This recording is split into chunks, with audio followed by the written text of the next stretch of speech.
और बढ़ते हैं आगे। संसद में हुए हंगामे को लेकर पूर्व केंद्रीय मंत्री और बीजेपी की वरिष्ठ नेता साध्वी निरंजन ज्योति ने लाइफ टाइम संवाददाता धीरज त्रिपाठी से खास बातचीत की। उन्होंने कहा कि 2024 के चुनाव में जिस तरह से विपक्ष ने देश की जनता को गुमराह करके आरक्षण और संविधान के मुद्दे पर चुनाव लड़ा, विपक्ष के पास कोई चारा नहीं बचा। लोकसभा और राज्यसभा में कांग्रेस पार्टी व अन्य विपक्षी सांसदों की तरफ से जबरदस्त हंगामा किया गया। विपक्षी सांसदों का आरोप है कि देश के गृह मंत्री अमित शाह की तरफ से डॉक्टर भीमराव अंबेडकर पर विवादित टिप्पणी की गई, जिसको लेकर कांग्रेस पार्टी या अन्य राजनीतिक दलों की तरफ से बड़ा मुद्दा बनाया गया और एक तरह से संसद परिसर में हंगामा दिन भर होता रहा। इसी विषय पर हमारे साथ बात करने के लिए हैं भारतीय जनता पार्टी की वरिष्ठ नेता पूर्व केंद्रीय मंत्री साध्वी निरंजन ज्योति जी। साध्वी जी, देश की संसद में आज जबरदस्त हंगामा हुआ अंबेडकर के बयान को लेकर, क्या कहेंगी? देखिए, 2024 के चुनाव में जिस तरह से विपक्ष ने देश की जनता को गुमराह करके चुनाव लड़ा, आरक्षण और संविधान को लेकर के, लोकसभा में और राज्यसभा में दोनों में विपक्ष पूरी तरह डिस्पोज हो चुका है, खत्म हो चुका है। उनके पास कोई चारा नहीं बचा।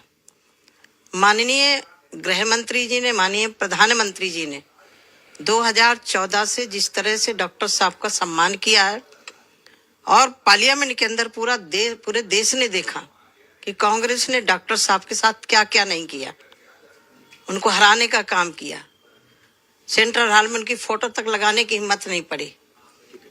आज भारतीय जनता पार्टी के दो सांसद प्रताप सारंगी और मुकेश राजपूत, जब वहां पे कांग्रेस की तरफ से प्रोटेस्ट हो रहा था तो धक्का मुक्की पे इन लोगों के ऊपर मारपीट और के भी आरोप लगे हैं। तो स्वस्थ राजनीति के लिए आप इसे कितना ठीक मानती हैं? क्या कांग्रेस का जो प्रोटेस्ट रहा? देखिए, विरोध तक सीमित होना चाहिए। विरोध हम लोग भी करते रहे, आपने देखा होगा, यहाँ विधानसभा में किया, लोकसभा में किया। एक तरीके, संवैधानिक तरीके से विरोध करने का है, लेकिन इस हद तक आ जाना। मैं तो प्रताप सारंगी को जानती हूँ, मंत्री भी रहे हैं, आज 70 साल की उम्र हो गई है उनकी। उनके सर में चोट है, आंख के पास चोट है। महिला के साथ बदतमीजी हुई, नागालैंड से राज्यसभा में पहली महिला चुन करके आई हैं। पार्लियामेंट के अंदर तो कोई भी जा सकता है, तुम पूरा गेट घेर के बैठे हो, धक्का दे करके गिराया हमारे मुकेश राजपूत जी को और प्रताप सारंगी जी को। उनके चोट लगी, अभी आईसीयू में भर्ती भी हैं। तो कांग्रेस किस हद तक गिरेगी, विपक्ष किस हद तक गिरेगा, ये अब कोई कल्पना नहीं कर सकता है। तो ये थी पूर्व केंद्रीय मंत्री साध्वी निरंजन ज्योति जी, जिन्होंने हमसे कई विषयों पर बात की। वीडियो जर्नलिस्ट सुंदरम केसरी के साथ धीरज त्रिपाठी, लाइव टाइम्स, लखनऊ।